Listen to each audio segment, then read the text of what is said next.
Hey everyone, before we dive in, I want you to ask yourself a simple question. Are you truly ready to hear the truth about why you're not rich yet? Because what I'm about to tell you might sting a little bit. If this resonates with you, hit that like button, drop a comment below telling me which of these 5 things hits closest to home, and don't forget to subscribe because I've got a lot more truth bombs coming your way. You know, after 20 years of being on Shark Tank and Dragon's Den, after building multiple businesses from zero to hundreds of millions of dollars, I've seen the same patterns over and over again. People come to me all the time, at dinner parties, at events, even on the street, and they say, "Robert, I want to get rich. I have this amazing idea. I'm going to be the next big thing." But you know what? Most of them never make it past the starting line. Here's the brutal reality. It's not your idea that's holding you back. Ideas are a dime a dozen. I've heard thousands of them. The real problem is something much deeper. And today I'm going to break down the 5 things that are absolutely destroying your chances of building real wealth. These aren't just business mistakes. These are mindset killers that will keep you broke forever if you don't fix them right now. The first thing that's stopping you from getting rich, and this is a big one, you're looking for easy money. Oh my gosh, this drives me crazy. I cannot tell you how many people come up to me and say, "Robert, tell me about a business that I can start, make a lot of money, and not have to spend a lot of time with." You know what my advice is to those people? Don't get into business. Let me tell you a story. When I was in my 20s, my godfather told me about this stock that was going to go through the roof. He said, "We're going to make a ton of money on it." I knew nothing about the stock market. I knew nothing about the stock. I didn't even know what the company did. But you know what I saw? I didn't see a stock. I saw easy money. So I took $2,500 and I didn't even have $2,500. I put half of it on my credit card. Guess what happened to that stock? The company went away. The stock went from $2,500 to I think $200. And because I bought it on margin, I had to borrow money from my parents to pay it off. So embarrassing.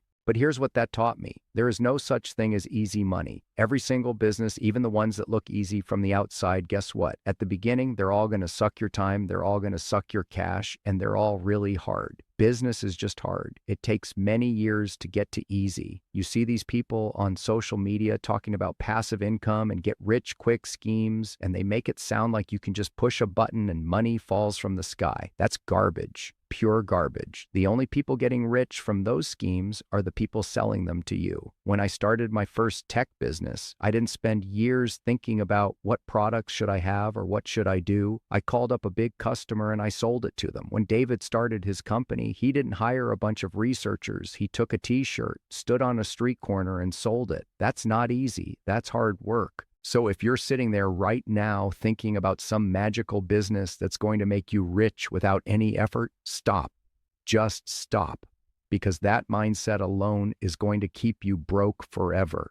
Real wealth comes from solving real problems for real people, and that takes real work, period. The second thing that's stopping you, and this one might surprise you, you think success is going to make you happy. People have this crazy misconception about success. They think there's this magic door you walk through that says success on it, and when you walk through that door, it's all unicorns and puppy dogs and rainbows. Guess what? The problems just get bigger. Let me tell you this, if you're not happy today with nothing, striving and working hard, you're not going to be happy with lots of money either. Happiness is not the result of achieving some goal. Happiness is just who you are. Great wealth amplifies exactly who you are right now. I've seen this over and over again. People think that once they hit their first million, once they get that big house, once they can afford that fancy car, then they'll be happy. Then all their problems will go away. Are you kidding me? The problems just change. They just get more expensive.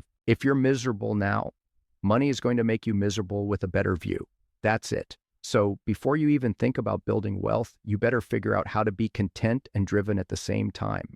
Because let me tell you something, the journey to wealth is long, it's hard, and if you're not enjoying the process, you're going to quit before you get there. The third thing that's absolutely killing your chances of getting rich, you're afraid of failure, but not in the way you think. See, everybody talks about fear of failure, but that's not the real problem. The real problem is you don't understand what failure actually means. I was talking to one of my old HR VPs, and she said to me, "We want to hire somebody who's failed before because that makes them them better today. And I was like, oh my God, that is such garbage. I don't want people that have failed before. I don't want to hire somebody who's had a business run into the ground. Big failure is bad. I don't like entrepreneurs who walk in and say, I had a business and went bankrupt and failed.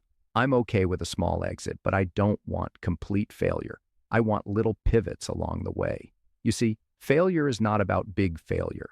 Failure is little things and constant adaptation. Here's what I mean. When you're building a business, you're going to fail every single day at something. You're going to send an email that doesn't get opened. You're going to make a sales call that doesn't close. You're going to hire somebody who doesn't work out. You're going to launch a product feature that nobody wants. That's not failure, that's feedback. But so many people, they have one setback and they think they're a failure. They think that's it, game over. I'm not cut out for this. Or worse, they become so paralyzed by the fear of failing that they never start anything at all. I see this all the time on Shark Tank. Entrepreneurs come in and they've been working on their idea for 3 years, 5 years, sometimes 10 years, but they've never actually tried to sell anything because they're afraid it might not work. They're afraid somebody might say no. Let me tell you something, somebody is going to say no. Actually, a lot of people are going to say no. When I started my first business, I probably heard no 1,000 times before I heard my first yes. But you know what each no taught me?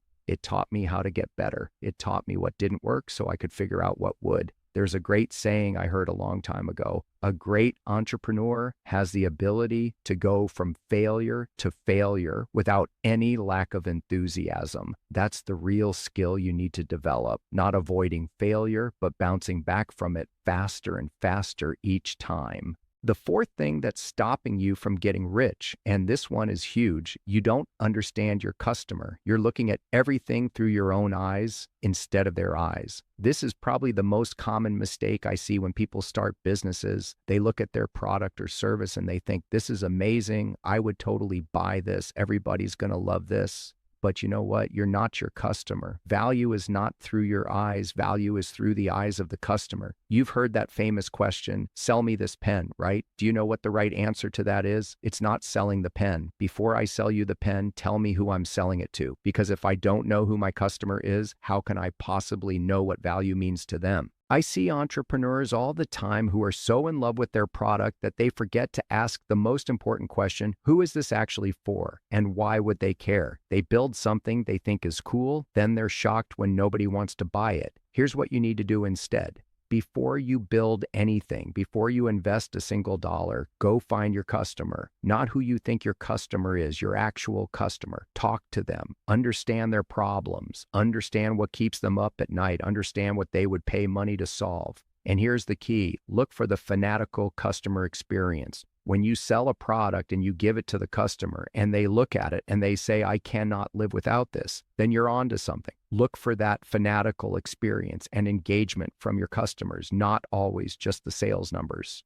You know, Steve Jobs had this famous quote about how people don't know they need a product until you tell them about it. Other people say you shouldn't create a product until you have an identified customer need. Here's my view on it. It doesn't really matter if your product is selling a lot at the beginning or not. That doesn't necessarily identify a hot market. What does identify a hot market? When your customers become evangelists, when they start telling their friends about you, when they can't shut up about how amazing your product is. That's when you know you've got something special. But if you're sitting in your basement or your garage thinking about how awesome your idea is without ever talking to a real customer, you're just playing business. You're not actually building one. And the fifth and final thing that's absolutely destroying your chances of getting rich, you don't understand what it means to scale.